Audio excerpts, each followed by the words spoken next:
commencer à donner les bons points de cette église. Et c'est sur ça que nous allons travailler ce matin.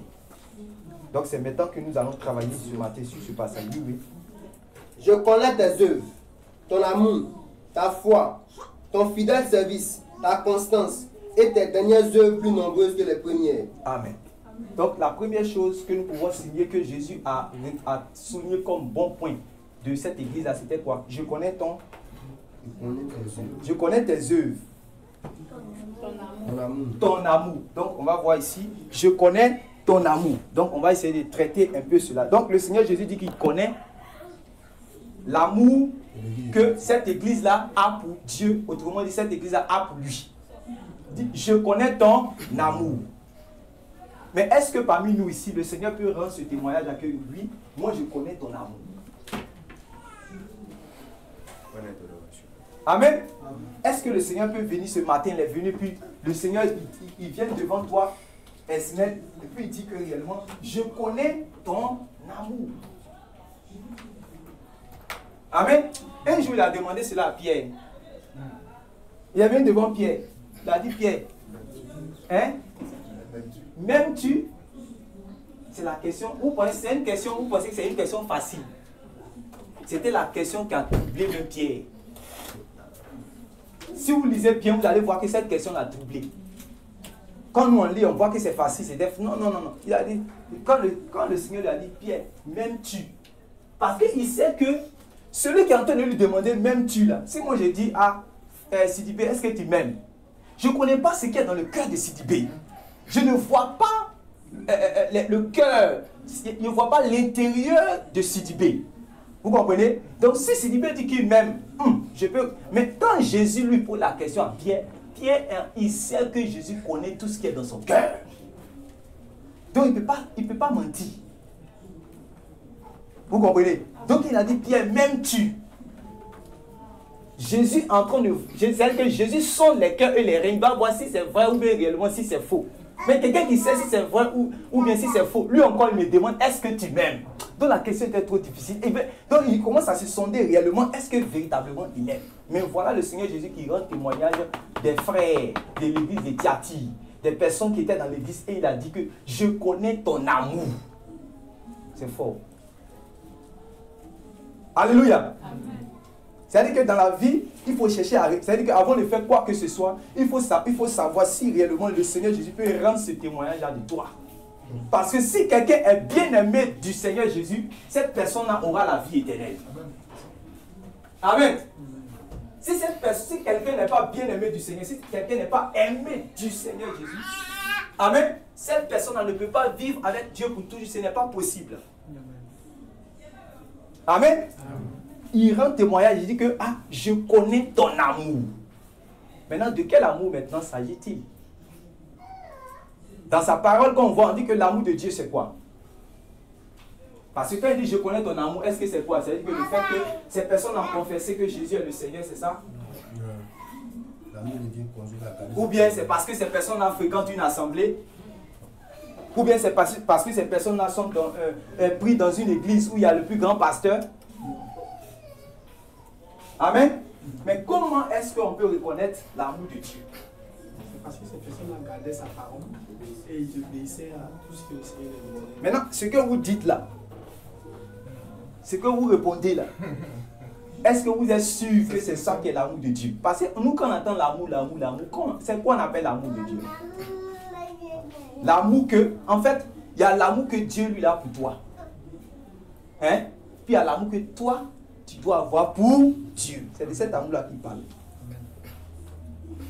Regardez. L'amour que Dieu a pour l'homme a fait que Dieu, ce qu'il avait de plus cher, là, il a donné. Amen. Ok. Donc Dieu a manifesté son amour en ce qu'au moment où nous étions des impies, il a sacrifié son fils pour nous. Ça c'est l'amour de Dieu pour l'homme. Maintenant, cette définition ici, soulignez bien l'amour. C'est l'amour que l'homme, l'amour de l'homme maintenant pour Dieu. Ça n'a rien à voir avec l'amour de Dieu. Non, il n'y a pas l'amour. Il n'y a pas l'amour. L'amour, vous parlez de l'amour, mais il faut savoir ce que c'est que l'amour ici. Amen. Parce que l'amour, c'est réciproque, oui ou non? Oui. je ne peux pas aimer quelqu'un. C'est-à-dire que je ne peux pas avoir réellement une alliance ou un mariage, une union, si c'est une seule personne seulement qui aime l'autre. Sinon, ça ne va pas durer. Amen. Cet amour-là ne va pas durer longtemps. Parce que c'est une seule personne seulement qui aime. Regardez le monde.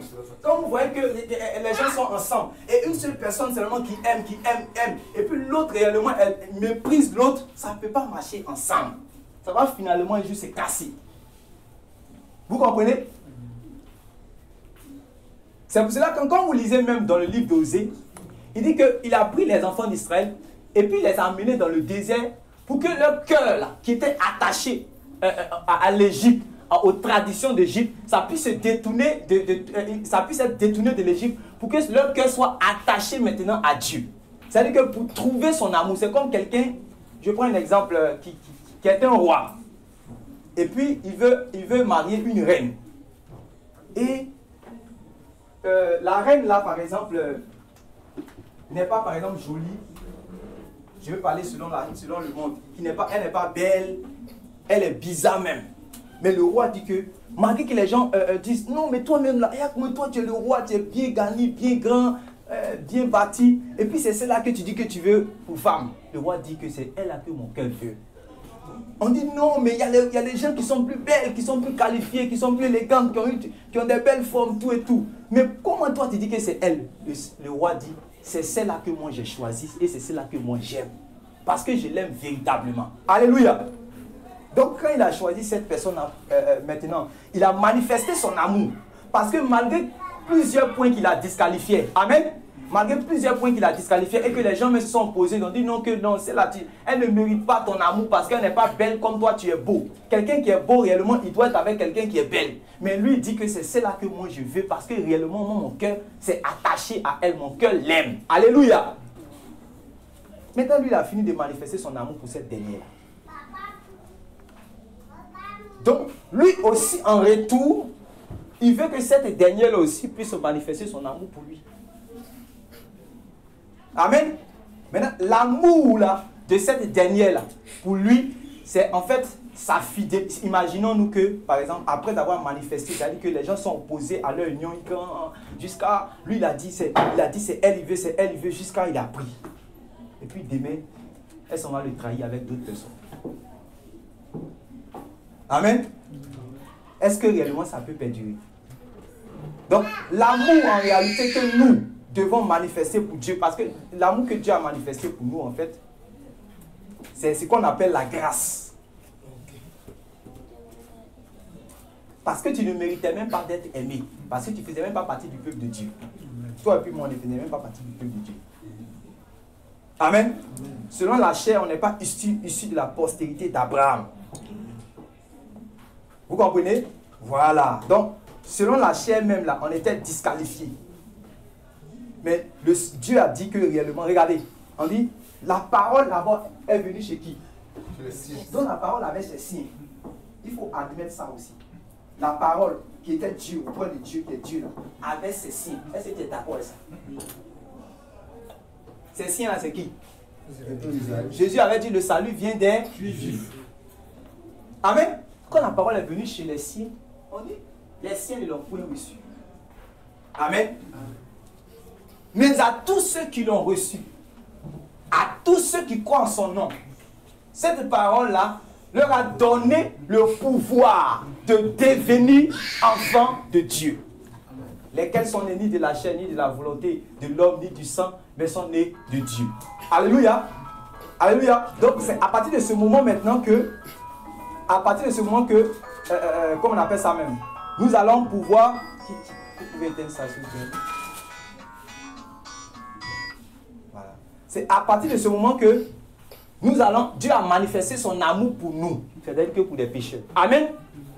Maintenant, nous, là, en retour, nous devons manifester notre amour maintenant pour Dieu, envers Dieu. C'est de cet amour-là qu'on parle dans ce passage. Ce n'est pas l'amour de Dieu pour les hommes. Ceux qui ne méritaient pas l'amour en qui Dieu a manifesté son amour là, en retour, ce qu'ils doivent à Dieu, c'est de cet amour là qu'on parle ici dans ce passage.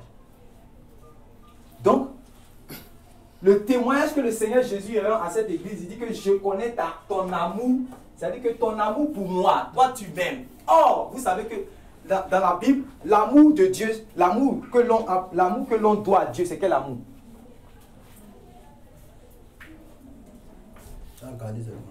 Oui, l'amour de Dieu consiste à... Voilà. C'est comme ça que nous pouvons prouver à Dieu que nous l'aimons. Est-ce que vous comprenez? Dieu là, tu ne peux pas lui dire, je t'aime Seigneur. C'est pour ça que Pierre ne pouvait pas répondre facilement. Tu ne peux pas dire Seigneur, je t'aime, je t'adore, je t'aime de tout mon cœur. Tu vas crier tout ce que tu vas dire. En fait, lui, c'est ton cœur, c'est quel dans ton cœur là qui regarde. Est-ce que ce que tu dis dans ta bouche là, est-ce que ça vient de ton cœur? Est-ce que vous comprenez? Voilà. Donc, l'amour de Dieu consiste à garder ses commandements. Quand les enfants d'Israël, ils montraient, c'est-à-dire qu'ils faisaient beaucoup de bruit pour dire que eux, ils aiment Dieu, eux, ils aiment Dieu, eux, ils aiment Dieu. Il a envoyé Ésaïe, son prophète, pour dire que ce peuple-là m'honore des lèvres, mais son cœur est éloigné de moi. Donc, on prouve à Dieu qu'on l'aime en gardant ses principes, en obéissant à sa parole. C'est là qu'on dit à Dieu, tu es en train de dire que tu n'as même pas besoin de prier pour dire Seigneur, je t'aime de tout mon cœur, éternel, je t'aime de tout mon cœur, je m'attache à toi, tu pleures comme ça. Mais tant que tu ne gardes pas sa parole, il dit que ta prière même est une abomination. C'est-à-dire qu'il n'est pas comme les hommes, il n'est pas, sa manière de penser n'est pas comme les... C'est-à-dire que les gens n'ont qu'à dire tout ce qu'ils veulent sur la terre. Mais en réalité, tant que quelqu'un qui dit qu'il aime Dieu, mais il détourne son cœur, il n'attache pas son cœur, il ne sait pas, comment on appelle ça, mais son cœur à la parole de Dieu, il ne sait même pas à mettre en pratique la parole de Dieu. On dit sa prière est une abomination. Donc il ne suffit pas seulement de dire les gros mots à Dieu. Dieu n'est pas comme les hommes, quand tu vas finir, c'est-à-dire que, vous voyez, quand vous partez dans le monde là, quelqu'un peut être assis comme ça, et puis sur le DJ, celui qui est le DJ là, s'il va dans le bar, celui qui est le DJ là, s'il il fait ce qu'on appelle les atalakou, les éloges. Peut-être le gars a dit que donc aujourd'hui là, moi, mes 20 000 qui sont sur moi là, je vais même pas dépenser ça. Quelque chose ce qu'il va dire, je ne vais pas dépenser. Mais s'il a croisé un vrai chose là, griot, un vrai griot, dans la manière qu'il va parler, le gars, il a arrêté là. Il dit, c'est-à-dire, il est dérangé. Il est dérangé quand il est là. Il dit que 20 000, il ne va pas dépenser, Mais le gars commence à dire, hey, l'homme le plus choco. C'est le choco, il est très éloquent, il est très bien bâti. Non, il commence à faire les atalakou, les éloges. Celui qui a dit qu'il a résolu dans son cœur de ne même pas donner là, vous allez voir qu'il va commencer à s'élever. Depuis mais dans son cœur là, ça commence à faire quelque chose. Pareil, on commence à réveiller. On commence à réveiller quand il va changer d'avis. Et puis, il va venir donner les 10 000 ou bien les 20 000, il va venir faire travailler. Dieu là, il n'est pas comme ça. Est-ce que vous comprenez? Dieu n'est pas comme ça. C'est-à-dire que moi, je fais par exemple, Dieu dit par exemple que mon corps est le temple du Saint-Esprit. Amen. Je dis non, que moi, je n'ai pas besoin de ça. Si réellement je vis réellement de la prostitution, c'est avec ça que je vis tout et c'est avec ça que je gagne mon argent. Les gens qui sont à l'église, eux n'arrivent même pas à donner 5 000 à Dieu. Je vais leur montrer que moi, j'aime Dieu. Attends, elle va dans sa caisse, on prend 1 million de sa prostitution. Puis elle dit, on va voir qui aime Dieu aujourd'hui. Puis elle vient à l'hôtel, elle dépose 1 million. Bye. On va voir si réellement il va. En fait, c'est les hommes qui peuvent changer d'avis dans ce niveau-là. Mais Dieu, si elle vient, elle n'a qu'à donner ça 1 milliard. Parce qu'aujourd'hui, c'est ça, il y a des gens qui vivent mal, qui sont dans les loges mystiques, qui sont qui vivent la vie des démons, qui marchent mal. Amen. Mais ils se disent quoi? Tant qu'ils vont faire des offrandes, des quantités, c'est-à-dire qu'ils vont augmenter encore la somme de l'offrande, Dieu même va dire, ouais, que ceux-là, ils sont prêts pour moi. Et puis Dieu va les accepter. Mais il dit quand c'est comme ça, ton offrande que tu es en train de donner, c'est comme un sacrifice qui a une mauvaise odeur, donc il détourne réellement son nez, il détourne ses oreilles, il détourne ses yeux, il ne te regarde même pas. Sinon, il y a longtemps qu'il avait déjà accepté le sacrifice de Caïn, depuis la Genèse. Donc, il y a les offrandes que Dieu ne prend pas. Il y a les prières que Dieu n'accepte pas. Amen. Voilà. Il y a des prières que Dieu n'accepte pas. On dit que non, mais Dieu, le Créateur, il écoute tout le monde. Il écoute. Qui a dit que Dieu écoute tout le monde? Tu n'as pas bien lu la Bible. Dieu n'écoute pas tout le monde. Amen. Amen. Il n'écoute pas tout le monde. Quelqu'un réellement qui connaît sa parole, qui se détourne volontairement de sa parole et qui fait des prières, Dieu ne va pas changer pour dire que oui, comme il a fait des prières, comme il a crié à moi, comme il a fait. C'est pour ça que les gens ils remplissent les points, les camps de prière, comme on le dit. Il peut prier de la nuit jusqu'au matin. Il peut prier de la nuit jusqu'au matin. Mais si c'est un voleur, alors qu'il connaît la parole de Dieu qui a dit qu'il ne doit pas voler, tout ce qu'il fait depuis la nuit jusqu'au matin est égal à grand zéro pour Dieu. Amen. Vous voyez comment Dieu voit les choses. Ce n'est pas la même manière que les hommes. L'amour de Dieu consiste à garder ses commandements. Amen.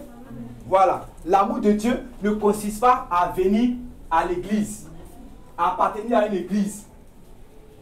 L'amour de Dieu, là, ce n'est pas le fait que oui, j'ai été baptisé par Moïse, mais j'ai été baptisé par Jésus, mais j'ai été baptisé par Paul. L'amour de Dieu consiste à garder ses commandements. Qu'est-ce que Dieu a dit? Qu'est-ce que Dieu m'enseigne? Qu'est-ce que Dieu m'a prescrit? Est-ce que moi j'obéis à ça? Est-ce que je mets cela en pratique? C'est en cela que je peux dire que moi j'aime Dieu. Et parce que on vient de montrer tout à l'heure que l'amour dont on parle ici, ce n'est pas l'amour que Dieu a pour nous, mais c'est l'amour que nous devons à Dieu. Et l'amour que nous devons à Dieu, on dit que ça consiste à garder ses commandements. C'est la manière de prouver à Dieu que je t'aime. Amen.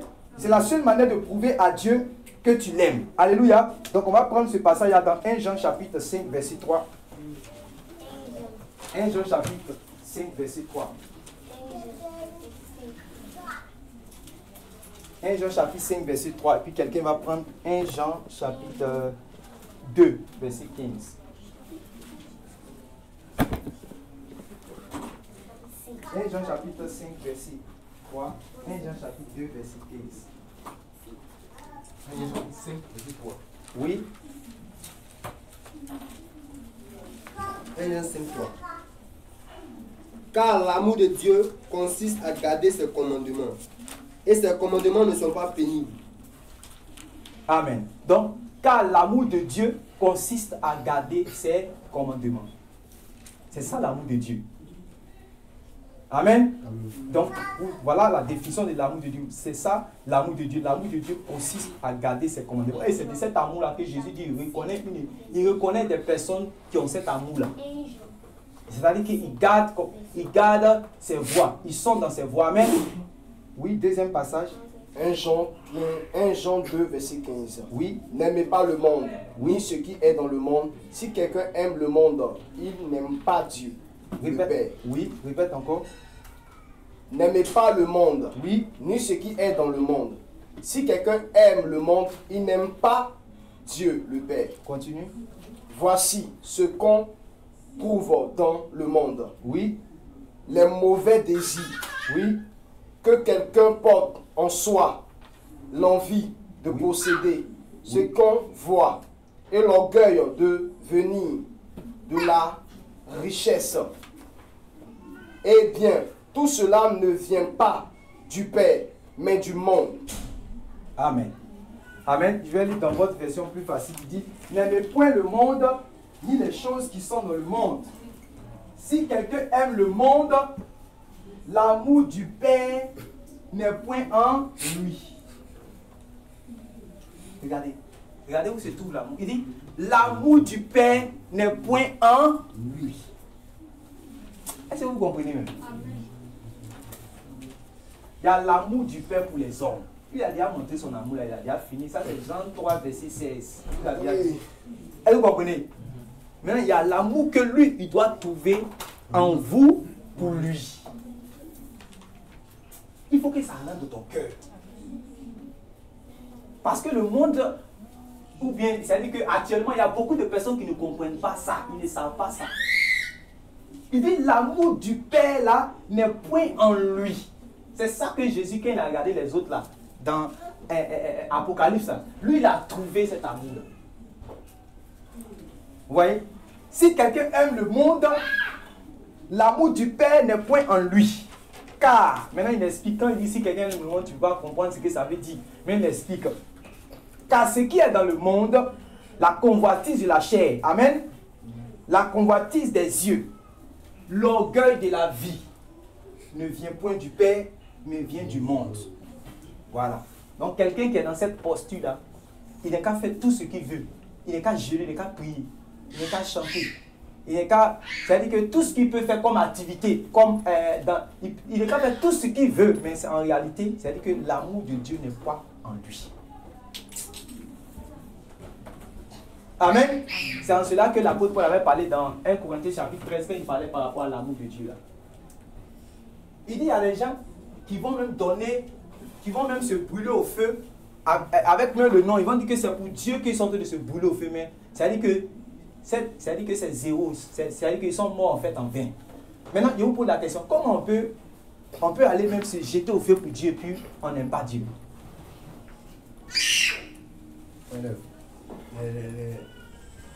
C'est-à-dire comment on peut arriver à ce niveau-là? C'est-à-dire que l'apôtre est en train de vous montrer en réalité que, c'est-à-dire tu vas faire des sacrifices, il a montré l'extrême en fait.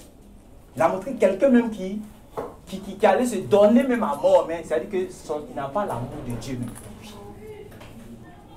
Vous comprenez maintenant, non? Voilà. Donc c'est l'amour que Dieu doit voir en nous, mais cet amour que nous avons pour lui, c'est de ça qu'il parle. Les enfants d'Israël, quand il a marché avec eux, ils n'avaient pas cet amour-là. Leur cœur était dur. Ils se sont opposés au Saint-Esprit, ils sont opposés à Dieu. Amen. Ils ont été délivrés par Dieu qui a montré leur amour pour lui. Il les a fait sortir de l'Égypte par son bras puissant. Ils sont arrivés en Égypte, eux disent que réellement, ils veulent retourner encore en Égypte. Amen. Ils veulent retourner encore en Égypte pour aller manger leur concombre, tout et tout. C'est-à-dire que leur cœur n'aimait pas Dieu. Au point où quand Moïse allait sur la montagne, il a commencé à durer, il dit que bon, Moïse là même là, il a quel problème? Lui et puis Dieu, lui et puis Dieu, lui et puis Dieu, et nous. Bon, ok. Les enfants d'Israël, qu'est-ce que vous avez là-bas? Vos bijoux, vos or, tout ce que vous avez, vos chaînes, vos reins, tout. Donnez ça. Ils ont donné. Et ils ont pris cela, ils ont fait un veau d'or. Et ils ont commencé à se prosterner devant ce veau d'or là. Et puis regardez ce qu'ils disent. Écoutez très bien. Ils disent, demain nous allons faire une fête en l'honneur de l'Éternel. Oh, ils voient qu'ils ont pris un mouton comme ça. Hein? C'est terrible. Hein? Ils ont pris un mouton, c'est-à-dire que c'est qu'ils ont les ornements, tout ce qu'ils avaient là. Quand ils ont mis ça dans le feu, c'était pour former en fait, ils ont formé une idole. L'idole avait forme de bœuf. Comme ça, c'est déjà fait devant. Et puis il dit que, il regarde bœuf là, avec un qui est comme ça, statue de bœuf là. Et puis il dit que, demain nous allons faire une fête en l'honneur de l'Éternel. Donc ils disent que l'Éternel là, c'est le bœuf qui est là. Ils n'ont pas dit qu'ils vont faire une fête en honneur de Satan. Est-ce que vous comprenez? Parce que tu vas dire aujourd'hui, qui n'aime pas Dieu? Tout le monde va dire que j'aime Dieu, j'aime Dieu, j'aime Dieu, j'aime Dieu. Tout le monde va dire cela. C'est pour cela quand tu regardes, tu dis aux gens que Dieu a dit dans sa parole de ne pas, par exemple, faire des statues de ce qui est dans le ciel, sur la terre ou même sous la mer, de ne pas représenter ça pour adorer. Il va te dire non. Mais est-ce que tu sais ce que moi je pense? Que quand je regarde la statue, c'est pas ça. Moi, c'est Dieu qui est derrière là, que moi je vois. C'est la même chose qui s'est passé dans le désert. Eux, ils ont regardé la statue qui est là. Et ils disent que ce n'est pas ça que nous on voit, nous là. En fait là, hein, c'est l'Éternel. C'est l'Éternel qui est derrière le veau d'or là. C'est lui qu'on va faire une fête en son honneur. Que vous voyez les sacrifices, les adorations qu'on a. Ce n'est pas au veau d'or qui est là, c'est en l'Éternel. Vous comprenez? Voilà. Donc c'est la même manière que les gens aussi, quand réellement ils sont dans le péché, ils mettent la parole de Dieu à côté et puis ils disent que réellement eux ils aiment, eux ils adorent Dieu, eux ils servent Dieu. Regardez, quand, comment on appelle ça même, Moïse maintenant descendait, au moins il était en train de dire, Dieu lui a dit d'abord que regarde ce qui se passe. Il descend. Il y avait le serviteur Josué qui l'a accueilli en haut là-bas. Josué dit, ah, il y a le bruit en bas là-bas, le bruit en bas. Il dit que, faut laisser ça. Que ce bruit que tu entends là, ce n'est ni un bruit de vainqueur, ni un bruit de vaincu. Amen. C'est-à-dire c'est la cacophonie qu'ils sont en train de faire. Le bruit que tu entends, oh Dieu là, dans nos églises là, il y a le bruit, oh, on commence à faire, on fait beaucoup de bruit. Mais si Dieu, quand il sonde les cœurs, il ne voit pas l'obéissance. Il ne voit pas un cœur contrit. Il ne voit pas un cœur qui cherche. Il ne voit pas la mise en pratique de sa parole. Quels que soient les cris que vous allez faire de 24 heures jusqu'à 24 heures du lendemain matin, c'est un bruit qui n'aboutit à rien. Ce n'est ni un bruit de vainqueur, ni un bruit de vaincu. Donc là, c'est comme quelqu'un qui vit mal.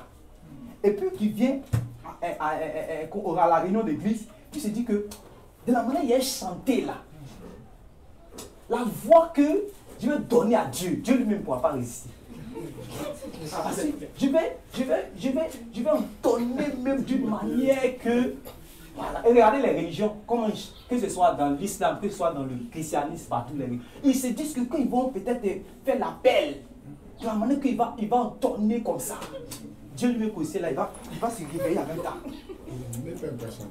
Oh, il n'est pas impressionné. Parce que lui, l'amour pour lui, l'amour que l'homme lui doit, c'est de garder ses ordonnances. C'est ça que lui il appelle amour dans son cahier. Il n'y a pas d'autre amour. Amen. Vous comprenez? Voilà. Donc eux, ils ont commencé à faire les bruits. Ils dansaient. Et Jésus a dit qu'il faut laisser cela. C'est un bruit qu'ils sont en train de faire. C'est un bruit qui n'aboutit à rien. Ce n'est ni un bruit de vainqueur, ni un bruit de vaincu. Et vous avez vu, quand ils sont descendus, il y a eu la confusion dans le peuple d'Israël. La seule manière pour nous, en tant qu'enfants de Dieu, de prouver notre amour à Dieu, c'est de lui obéir. De croire sa parole et de lui obéir. Et c'est à cela même qu'il donne le Saint-Esprit. Amen. Les gens à qui on dit, change de vie, abandonne le péché, donne ta vie à Jésus, réellement, et tu seras sauvé. Vous comprenez? Il désobéit à cela. Il désobéit. Le commencement de l'obéissance, ça commence par là. Parce que réellement, c'est ça. C'est-à-dire que Dieu sauve les hommes par Jésus-Christ. Tu n'as pas commencé réellement à obéir par ça. Comment est-ce que tu vas avoir le Saint-Esprit? C'est pour cela qu'on entend le prier, et puis réellement, tu vois les chrétiens, ils commencent à prophétiser. Tu dis, celui-là même là, tout le monde connaît Dieu. Est-ce que prophétie? Tu es incrédule, tu ne crois pas ça. Tu te dis que, mais tu ne peux pas prophétiser si tu n'as pas l'Esprit de Dieu sur toi. Quand tu vois réellement dans l'église de Dieu, ils sont en train de parler en d'autres langues, ils sont en train de guérir les malades. Tu deviens incrédule, tu dis non, tu dis non, tu t'opposes. Mais tu ne pourras pas manifester ce don-là. Il donne ça aux enfants. Il donne ça à ceux qui sont humbles. Il donne ça à ceux qui ont commencé à lui obéir. À ceux qui ont commencé à dire non au monde pour croire au Fils de Dieu. Ceux qui ont obéi comme ça, c'est à eux qui donnent réellement le Saint-Esprit pour manifester ces choses. Quand tu vois que réellement les enfants de Dieu arrivent à marcher dans la justice, dans la droiture, tu commences même à les condamner. Mais tu vas toujours continuer à les condamner. Tu ne pourras pas vivre aussi dans cette justice tant que réellement tu n'as pas commencé à obéir à Dieu en donnant ta vie à Jésus-Christ, son Fils. Amen. Amen. Et voilà le commencement de l'obéissance. Si tu es ici que réellement tu n'as pas encore donné réellement ton cœur à Christ, tu n'appartiens pas encore à la famille de Dieu. Voici l'occasion que Dieu te donne, la parole que Dieu réellement te donne comme commandement, le premier commandement là, pour toi. Pour toi. C'est-à-dire que car Dieu a tant aimé le monde qu'il a donné son Fils unique, afin que quiconque croit en lui ne périsse point, mais qu'il ait la vie éternelle. Il a dit à ses disciples, allez, vous allez prêcher. Celui qui croira et qui sera baptisé sera sauvé. Voilà ce qu'il a donné comme première parole pour toi. Si tu es ici, que tu n'as pas. Maintenant, toi, quand tu entends cette parole, tu dois obéir. Mais si il t'a dit que celui qui croit et qui sera baptisé sera sauvé, toi, ton cœur est faible par rapport à cela. Tu ne crois pas. Tes prières que tu fais où? Shalom mon frère, shalom ma soeur, shalom mon frère, shalom mon frère, shalom ma soeur, shalom ma soeur. Alléluia, amen. Tout ce que tu fais, c'est zéro. Donc ce n'est pas le fait de venir fréquenter une église. Moi je suis dans une église où on prêche la parole, hein? Non, le pasteur qui est là-bas, là, c'est un bon pasteur. Le commencement de l'obéissance te demande de croire que Jésus est le Fils de Dieu. Et que réellement tu dois dire non au monde et qu'on va te baptiser en son nom. Voilà la parole de Dieu maintenant pour toi. Et tu es là, tu tournes, tu ne peux pas. Tu vas faire prière. Tu vas aller, comment on appelle ça, à Lourdes. Tu vas aller au Vatican. Tu vas aller à Jérusalem. Tu vas aller à la Mecque. Tout ce que tu vas faire, c'est zéro. Parce que Dieu a déjà montré aux hommes la voie pour être sauvés. Amen. Donc, pour lui prouver que tu l'aimes, pour lui prouver, le commencement de son amour, c'est ça. Amen. Maintenant, quand tu as montré cet amour-là, maintenant, le reste, maintenant, c'est-à-dire que les enseignements du Seigneur Jésus, par exemple, il a dit que allez par tout le monde, faire de toutes les nations des disciples, baptisez-les au nom du Père, du Fils et du Saint-Esprit, et enseignez-leur à observer tout ce que je vous ai prescrit. Ah, cette partie-là. Enseignez-les à observer tout ce que je vous ai prescrit. Autrement dit, quand nous allons accepter l'enseignement des apôtres, quand nous allons accepter cet enseignement-là, et que nous allons observer cet enseignement-là, nous sommes en train de dire continuellement à Jésus que Jésus, je t'aime, Jésus, je t'aime, sans ouvrir la bouche même pour crier à Dieu. Amen. Est-ce que vous croyez ça?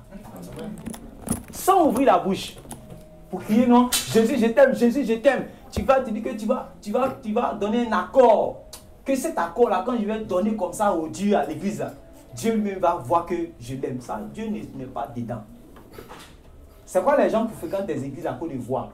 Dites au moins que moi j'étais à RBMCI, mais là-bas, je ne chante pas trop bien. Attends, je vais partir à Vase d'honneur.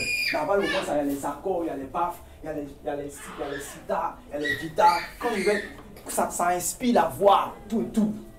Dieu ne regarde pas tout ça là. Amen.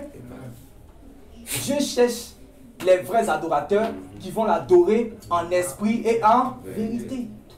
On n'a pas dit que Dieu cherche les adorateurs. On dit Dieu cherche quoi? Les vrais adorateurs. Ça veut dire que dans le monde, il y a les faux adorateurs. Tout le monde ne connaît pas Dieu. Amen. Alléluia. Amen. Tout le monde ne connaît pas Dieu. Dieu est un Dieu vrai qui cherche les vrais adorateurs. Amen. Parce que ces adorations, ils cherchent le ciel, là, c'est rempli là-bas. Les gens ne dorment pas. Ils chantent seulement, ils chantent pour chanter. Ils chantent pour partir seulement. Les accords, tu ne peux pas. Eux n'ont pas besoin de musique. C'est-à-dire que ce que flûte fait là, lui, sa voix fait ça. Au ciel là-bas. Ce que guitare fait, lui, sa voix fait ça. Vous comprenez? Ce que piano fait, lui, sa voix fait ça. Donc, ta voix que tu dis que tu vas prendre, ça ressemble à un crapaud même. Par rapport à eux. Par rapport à eux là, toi, ta voix là, ça ressemble à un crapaud. Donc, si tu dis que non, quand je vais... Il y avait quelqu'un qui faisait ça avant toi, qu'on appelait Lucifer. On dit qu'il mettait le sceau à la perfection. Chérubin protecteur. Il était envoyé, c'est-à-dire que lui, quand il avait les luttes, on dit, avant qu'il allait créer, même Dieu a créé les instruments pour lui la déposer. Est-ce que vous avez lu ce passage? On dit, avant qu'il allait créer, Dieu a créé d'abord ses instruments parce qu'il est venu pour chanter pour Dieu. Il a commencé à chanter, Dieu même me dit, ah mon petit, quand tu chantes là, vraiment, je suis fier. Je ne sais pas pendant combien d'années que ça a duré. Parce qu'il a dit que tu étais intègre depuis le jour où tu fus créé. Ça veut dire qu'il faisait la chose pour laquelle Dieu l'avait créé. Intégrité dans l'adoration.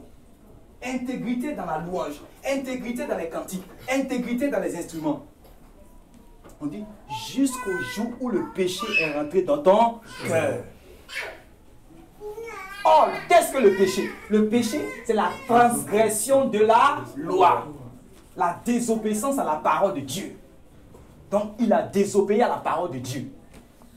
À partir de ce moment-là, tous ces instruments, tout ce que réellement il fait, tout ça, on a pris ça, on l'a jeté, ça en bas. Est-ce que vous comprenez la chute? À cause de la désobéissance.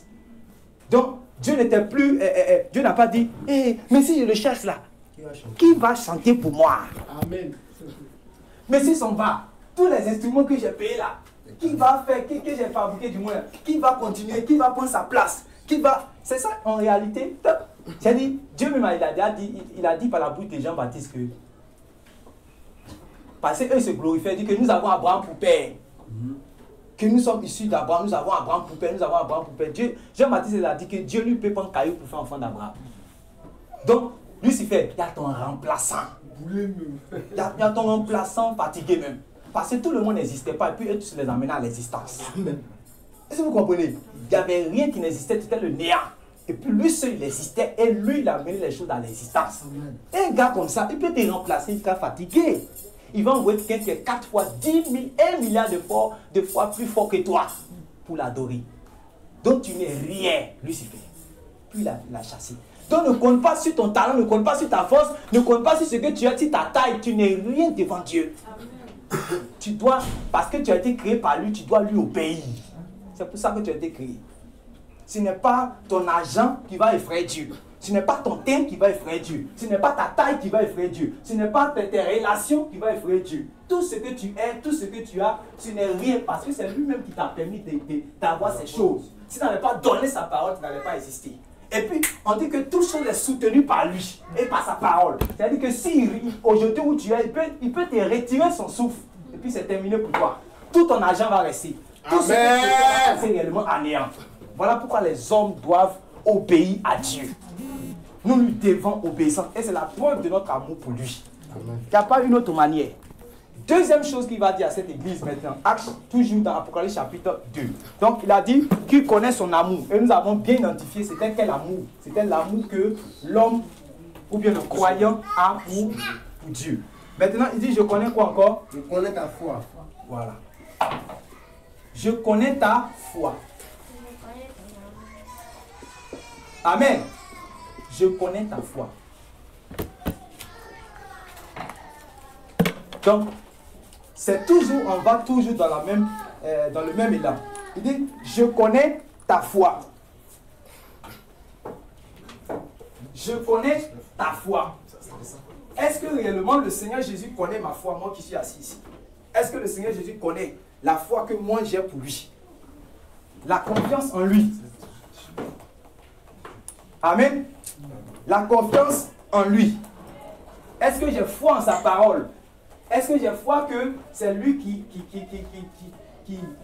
est venu dans le monde, qui a souffert pour moi, qui a été enseveli, et qui est mort, qui a été enseveli, qui est ressuscité et qui revient pour venir me chercher afin que je puisse être dans son royaume? Est-ce que moi, il y a cette foi-là? Amen. Amen. La foi ici, c'est en fait l'espérance que nous avons aussi pour le Seigneur Jésus.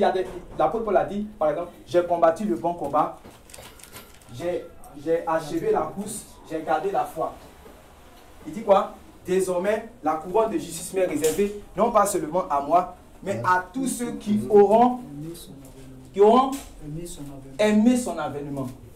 C'est-à-dire que celui qui a la foi a la promesse de Dieu. Amen. Celui qui a foi a la promesse de Dieu. Nous allons prendre Colossiens chapitre 1, verset 21. Colossiens chapitre 1, verset 21. Colossiens chapitre 1, verset 21.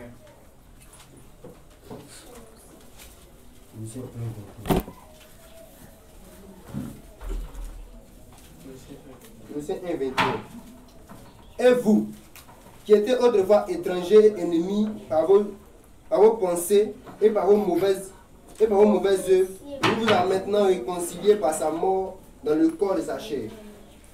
Vous fait paraître devant lui saint, irrépréhensible et sans reproche. Si du moins vous demeurez fondés et inébranlables dans la foi, sans vous détourner de l'espérance de l'évangile que vous avez entendu, qui a été prêché à toute créature sous le ciel. Là. Merci beaucoup, frère. Dieu te bénisse. Donc, il dit, si du moins vous demeurez fondés et inébranlables dans la foi. Voilà. J'ai combattu le bon combat, j'ai achevé la course, j'ai gardé la foi. Mais bien aimé, si vous n'êtes pas informé, je viens vous informer que la foi se paie. Amen. Si la foi ne se paie pas, l'apôtre Paul ne va pas faire publiquement cette confession qu'il a gardé la foi. Il faut être simple pour comprendre la parole de Dieu. S'il dit que j'ai gardé la foi, ça veut dire qu'il y a une possibilité de la perdre. Parce que beaucoup de choses vont venir attaquer cela dans ce monde. Beaucoup de choses vont venir attaquer la foi que tu as pour le Seigneur Jésus. Les persécutions peuvent venir. Regardez, c'est même pas moi. Regardez. Matthieu chapitre 13. Matthieu chapitre 13. Matthieu chapitre 13. La parabole des 4 types de terre. Matthieu chapitre 13. Prenons cela, vous allez voir quelque chose. Le Seigneur Jésus va expliquer réellement la parabole. À l'explication de la parabole. Regardez le verset 18. Écoutez bien. On dit quoi? La foi vient de ce qu'on entend. Et ce qu'on entend vient de la parole de Christ. Amen. Ok. Écoutez bien ce qui va suivre maintenant. Vous donc, Oui. écoutez ce que signifie la parabole du semeur. Oui. Lorsqu'un homme écoute la parole du royaume, Quelle parole? la parole du Ce royaume, n'est pas parole d'un faux pasteur. Souligne ça vite. Il faut souligner ça dans ta Bible. Parce que ici, là, c'est la parole de qui? Quand il dit que la foi vient de ce qu'on entend et ce qu'on entend vient de la parole de Christ. C'est de ça qu'il est en train de parler. C'est la parole qui envoie au ciel, là. C'est ça qu'il est en train de parler. La parole qui envoie dans le royaume de Dieu. Ce n'est pas les paroles de faux pasteurs. Parce qu'il ne faut pas dire non que c'est parce que c'était une parole de faux pasteur. Voilà pourquoi ça n'a pas produit son effet. Ici, là, c'est la parole qui envoie au ciel. Maintenant, regardez. Il dit, lorsqu'un homme écoute la parole du royaume, la parole qui emmène au ciel, là.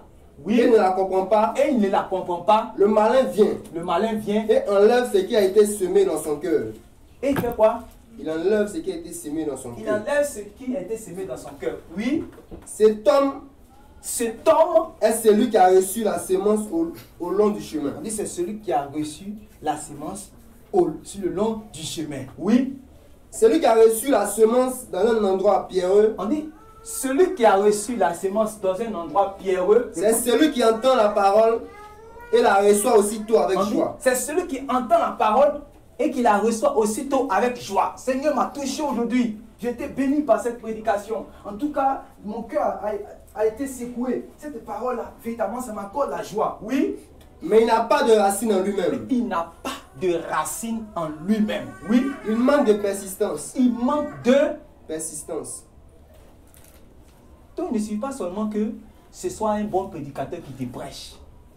Il ne suffit pas seulement que ce soit la parole. Même Jésus lui-même peut te prêcher. C'est-à-dire qu'il disparaît tout de suite, puis Jésus apparaît, puis vous prêche la parole du royaume. Ce n'est pas parce que c'est Jésus qui est venu prêcher la parole du royaume que tous ceux qui sont en train d'écouter vont se trouver au ciel, parce que c'est la parole de Jésus. La preuve, c'est que Judas était à côté de Jésus. Amen. Amen. Voilà. Jésus, même par sa prédication, il a prêché là. Il y a beaucoup qui ont leur cœur, ils ont fermé ça par rapport à ça. Ils ne sont pas allés au ciel. Ils ne vont pas rentrer dans le royaume de Dieu. Vous comprenez? Il dit, ils n'ont pas de persistance. Écoute encore, oui. Il manque de persistance. Il manque de persistance. Et dès que survient une tribulation. Et dès que survient une tribulation. Une persécution à cause de la parole.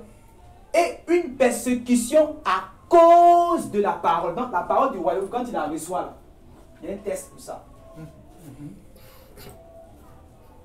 La parole du royaume, quand tu la reçois, il faut t'attendre à être éprouvé par rapport à cette parole. Amen. C'est-à-dire que la parole qui t'apprend, par exemple, à bénir tes ennemis. Il faut t'attendre à être éprouvé par cette parole. Amen. La parole du royaume qui t'apprend réellement comment on appelle ça, à pardonner. Il faut t'attendre réellement à être éprouvé par rapport à cette parole. La parole du royaume qui t'apprend réellement à te désintéresser des choses, du matériel, pour pouvoir partager tes biens.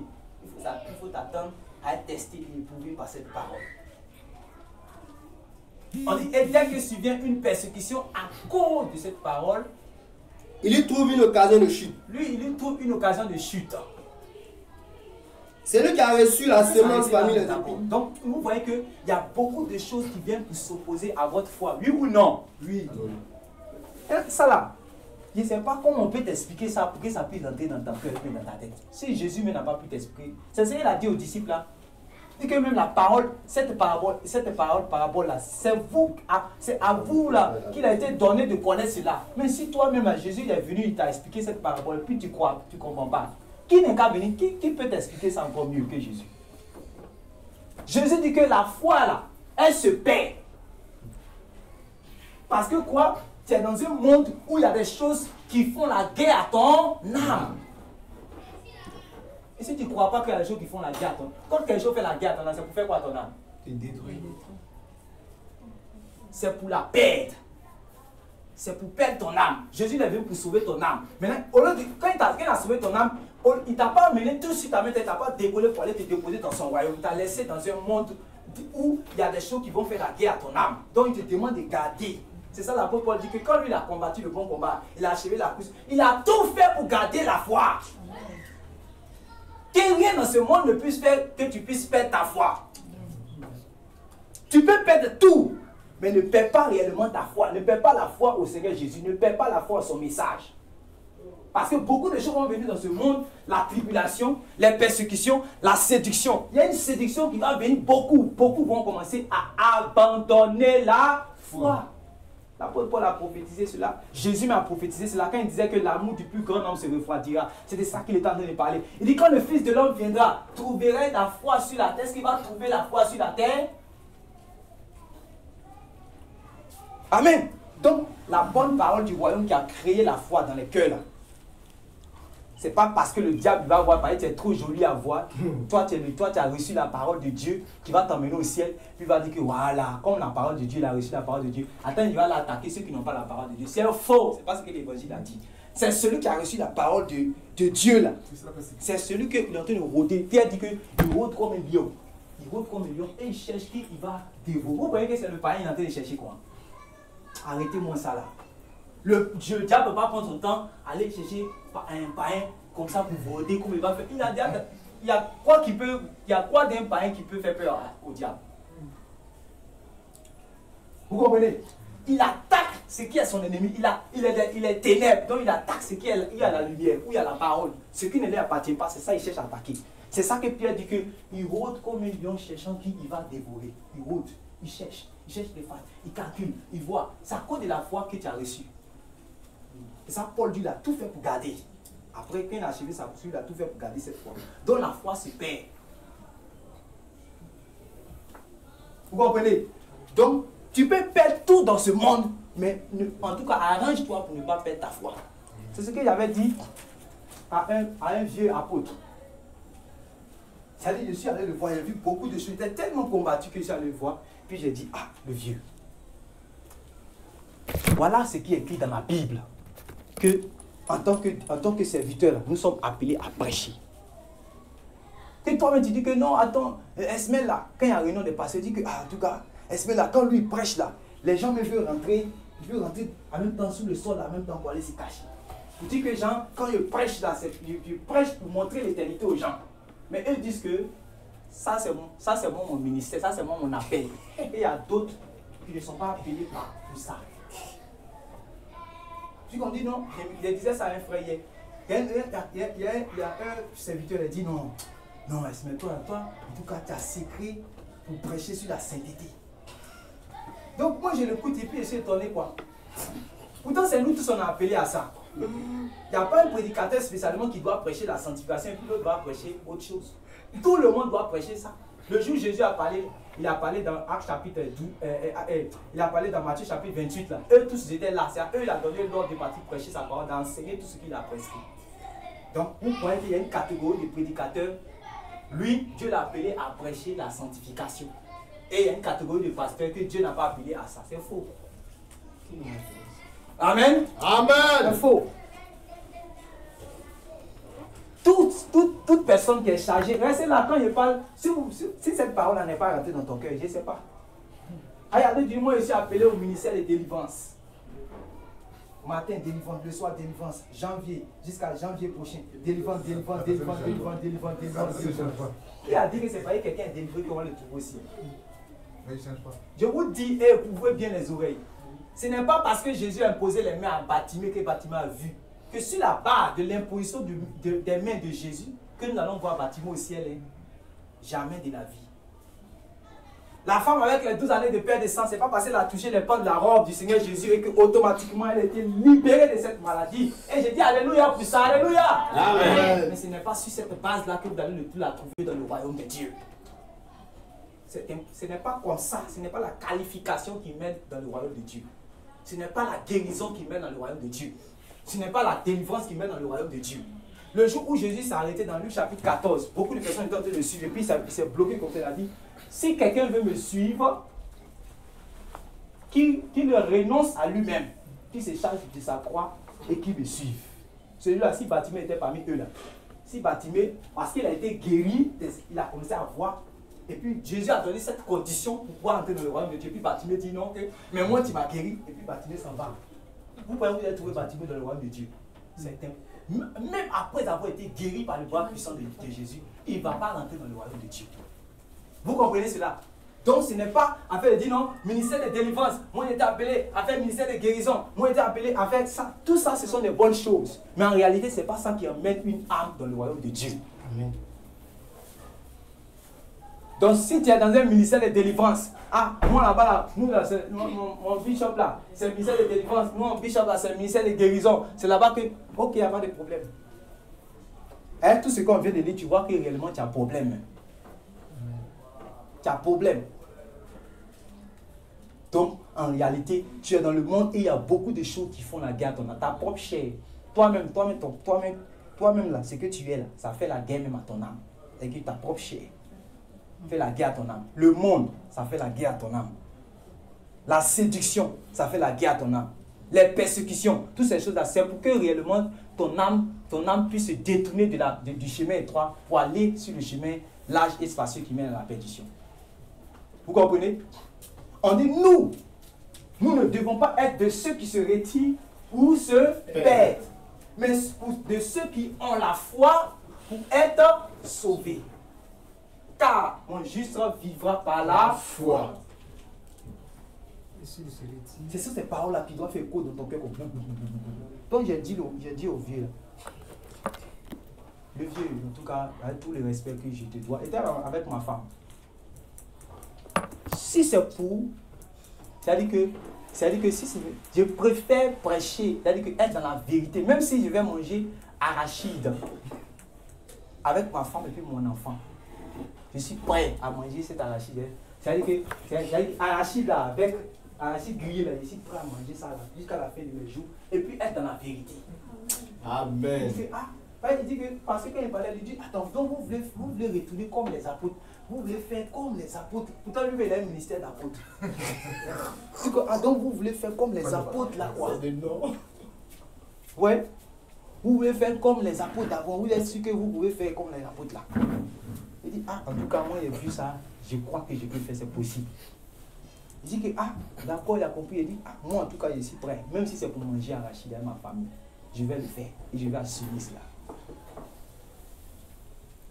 Vous comprenez?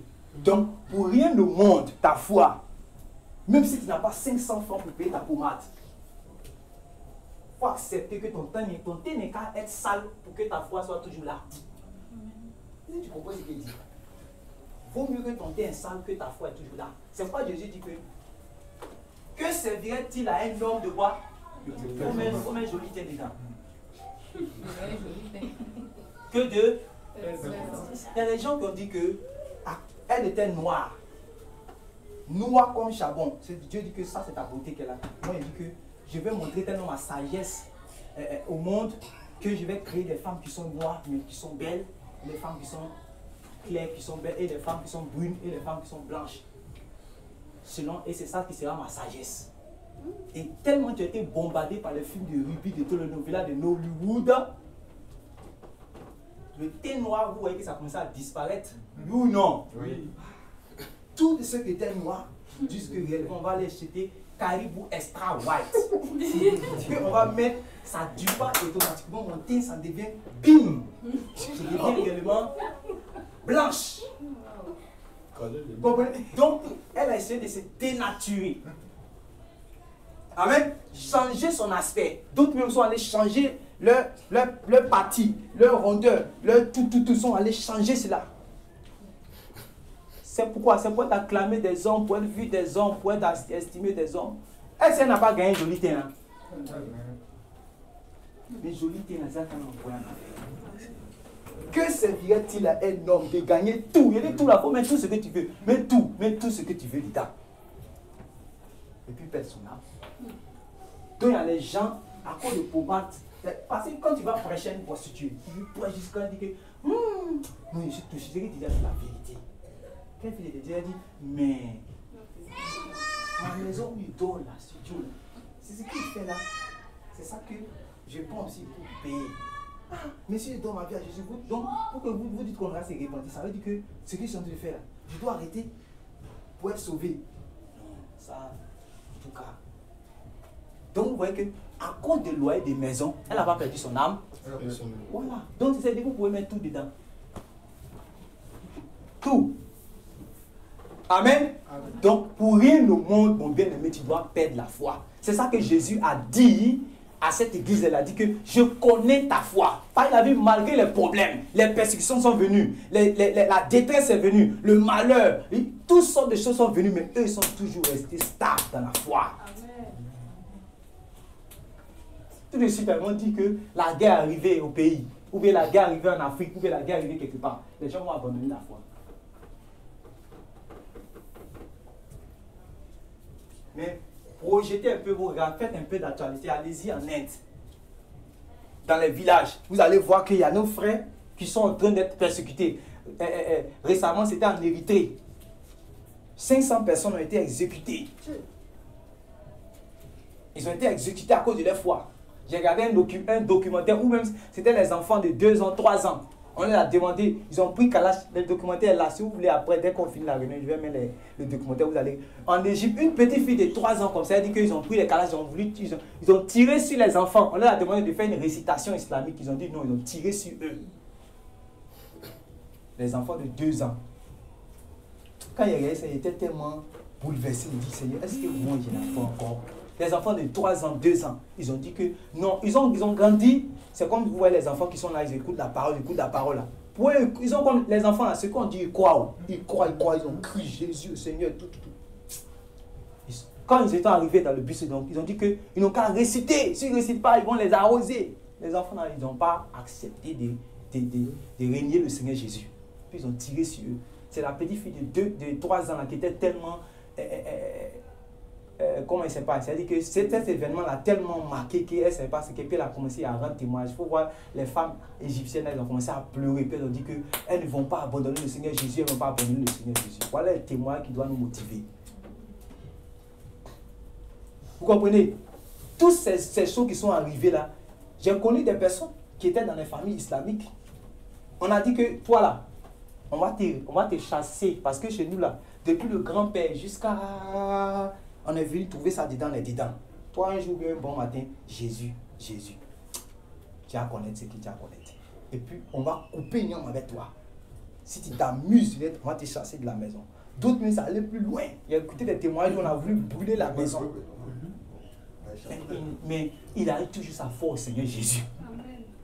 C'est ça, on dit, quand il dit je connais ta foi, ça veut dire que cette foi-là qui a été testée, mais qui était toujours là. Donc Jésus lui dit que, ouais, je suis fier, mon fils, je suis fier, ma fille. Tu as la foi. Alléluia. Il faut que Jésus dise ça de nous. Alléluia. Voilà. Malgré les problèmes qui font là, qui viennent pour faire perdre la foi là, toi tu as toujours gardé la foi. C'est ça qu'il est en train de dire que je connais ta foi. Et c'est à ça que toi et moi nous sommes appelés. Parce que ce n'est pas parce que nous sommes assis dans notre salon tranquillement et que nous mangeons les fromages le matin ou bien le gaba tranquillement dans la quiétude et la paix que ça veut dire que la persécution n'existe pas dans le monde. Hein? Amen. Amen. La persécution existe dans le monde, mais les gens ont la foi là-bas. Alléluia. Amen. Voilà. Il dit après ça, il connaît quoi encore? On va terminer bientôt. Il dit, je connais quoi encore? Un fidèle service.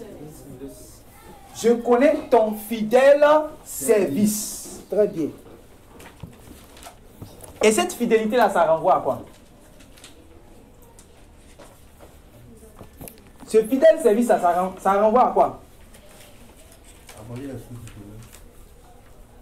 Je connais ton fidèle service. Service. C'est quoi le service?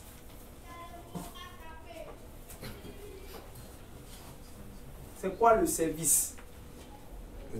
Je connais ton fidèle service. Ce sont les œufs, oui. C'est le travail.